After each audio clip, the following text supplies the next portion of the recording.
ರಮೇಶ್ ಅಣ್ಣನವರು ಮಾತಾಡ್ತಾರೆ. ಎಲ್ಲರಿಗೆ ರಾಜ್ಯೋತ್ಸವ ಕನ್ನಡ ರಾಜ್ಯೋತ್ಸವಗೆ ಶುಭಾಶಯಗಳು ಪ್ರಾರ್ಥನೆ ಮಾಡ್ತೀವಿ. ಆದಮೇಲೆ ನಾವು ಈ ಸತ್ಸಂಗ್ ವಿಹಾರದಿಂದ ಇಲ್ಲೇ ಬಂದಿದ್ದೀವಿ. 15 ವರ್ಷದಿಂದ ಈ ಊರಲ್ಲಿ ಇದ್ದೀವಿ. ಇನ್ನೊಂದು ಕಥೆ ಹೇಳ್ತೀವಿ. ನಮ್ಮ ಪ್ರಕಾರ ನಮಗೆ ಒಂದು ಅಮ್ಮ ಬರ್ತ್ ಕೊಟ್ಟಿದ್ದಾರೆ. ನಾನು ಒಡಿಶಾದಲ್ಲಿ ಬಂದಿದ್ದೀವಿ. ಒಡಿಶಾದಿಂದ ನಮಗೆ ಒಂದು ಅಮ್ಮ ಬರ್ತ್ ಕೊಟ್ಟಿದ್ದಾರೆ, ಇನ್ನೊಂದು ಅಮ್ಮ ಹುಟ್ಟು ಕೊಡ್ತಾರೆ. ಆ ಅಮ್ಮ ಕನ್ನಡ. ಆಯ್ತಾ?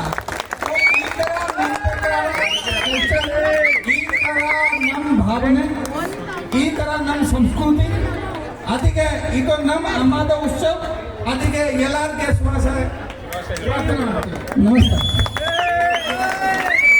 ಡಿಸೆಂಬರ್ 8ಗೆ ಒಂದು ದೊಡ್ಡ ಫಂಕ್ಷನ್ ಮಾಡಿ, 8ನೇ ಡೇಟ್ಗೆ ದೊಡ್ಡ ಫಂಕ್ಷನ್ ಇದೆ ITI ದೊಡ್ಡ ಗ್ರೌಂಡ್ದಲ್ಲಿ. ಎಲ್ಲ ವರ್ಷ ಇಲ್ಲೇ ಮಾಡ್ತಾ ಇದ್ದೀವಿ. ಬಟ್ ಈ ವರ್ಷ 20,000 ಜನ ಬರ್ತಾರೆ ಅದರಲ್ಲಿ. ಅದಕ್ಕೆ ಎಲ್ಲರಿಗೆ ಇನ್ವೈಟೇಷನ್ ಕೊಡ್ತೀವಿ, ಎಲ್ಲರಿಗೆ ನಿಯುಕ್ತ ಮಾಡ್ತೀವಿ.